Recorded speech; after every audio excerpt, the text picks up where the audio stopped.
Saya kira sebaiknya Nasdem menunjukkan sikap yang jelas, apakah masih mendukung pemerintahan ini dan melanjutkan pembangunan yang ada hingga 2029 nanti. Dugaan saya Presiden Jokowi tetap akan membiarkan dua kader Nasdem, Siti Nurbaya dan Syahrul Yassin Limpo untuk tetap bertahan di kabinet sampai Surya Paloh secara resmi menyatakan Partai Nasdem hengkang dari koalisi pendukung pemerintahan Jokowi.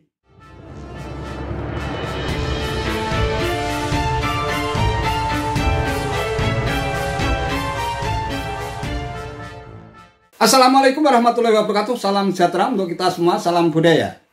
Sahabat-sahabat tercinta sebangsa dan setanah air yang sangat saya hormati, elit PDIP yang juga Ketua Badiklada PDIP DKI Jakarta, Gilbert Simanjuntak, melontarkan sindiran yang amat keras dan menohok terhadap Partai Nasdem.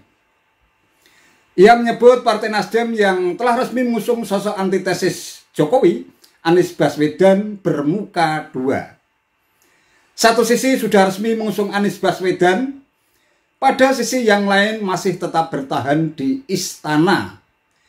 Ia pun mengungkit nasib kader Nasdem, Zulfan Lindan, yang dipecat gara-gara menyebut Anies Baswedan sebagai sosok antitesis Jokowi.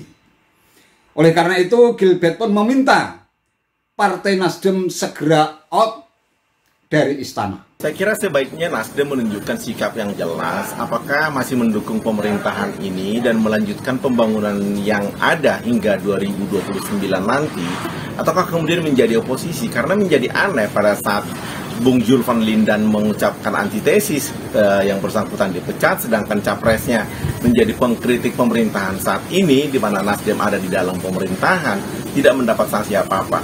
Kalaupun Nasdem keluar dari pemerintahan saat ini juga terhormat saya kira, karena sebagai oposisi juga baik, tetapi sikapnya harus jelas, jangan berdua muka begitu.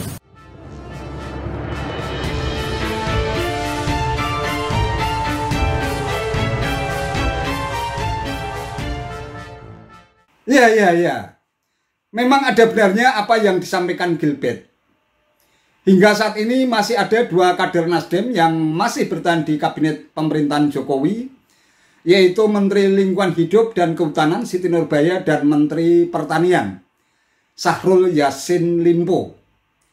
Sebelumnya, Sekjen Nasdem Johnny G. Plate ditetapkan sebagai tersangka oleh Kejagung dalam kasus dugaan korupsi BTS Vogi yang disebut-sebut merugikan negara senilai 8 triliun rupiah lebih. Juga menjadi Menkon Info yang sekarang dirangkap oleh Menko Polhukam Mahfud MD. Pertanyaannya sekarang, kenapa Presiden Jokowi terkesan diam dan tidak segera melakukan reshuffle terhadap dua kader Nasdem yang masih tetap bercokol di istana? Padahal jelas-jelas Partai Nasdem ini telah mendeklarasikan Anies Baswedan sebagai bakal Capres 2024 sejak tanggal 3 Oktober tahun 2022 yang lalu. Ya, pertanyaan yang menarik memang. Tapi tentu saja Presiden Jokowi tidak akan gegabah di dalam mengambil kebijakan dengan mengusir kader Nasdem itu dari istana. Kita semua tahu tudingan adanya politik penjegalan yang diduga dilakukan Presiden Jokowi terhadap Anies Baswedan untuk bisa maju di dalam kontestasi Pilpres 2024 itu tak henti-hentinya di framing secara sistematis dan masif oleh para elit parpol dalam koalisi perubahan dan para pendukung Anies. Lihat saja reaksi mereka ketika acara blak-blakan Presiden Jokowi mengaku dirinya akan cawe-cawe dalam urusan Pilpres 2024 untuk kepentingan bangsa dan negara tanpa melanggar konstitusi dan mengotori demokrasi. Mereka serempak menyatakan bahwa upaya penjegalan terhadap Anies Baswedan itu benar adanya, bukan isapan jempol. Nah, jika situasi politik yang penuh dengan silang sengkarut semacam itu diperkeruh dengan cara menendang dua kader Nasdem dari istana, padahal Sekjen Nasdem sebelumnya sudah jadi tersangka dalam kasus korupsi Super Jumbo, tentu serangan politik dari kubu oposisi terhadap Jokowi makin kencang dan dahsyat. Dugaan saya Presiden Jokowi tetap akan membiarkan dua kader Nasdem, Siti Nurbaya dan Syahrul Yassin Limpo untuk tetap bertahan di kabinet sampai Surya Paloh secara resmi menyatakan Partai Nasdem hengkang dari koalisi pendukung pemerintahan Jokowi.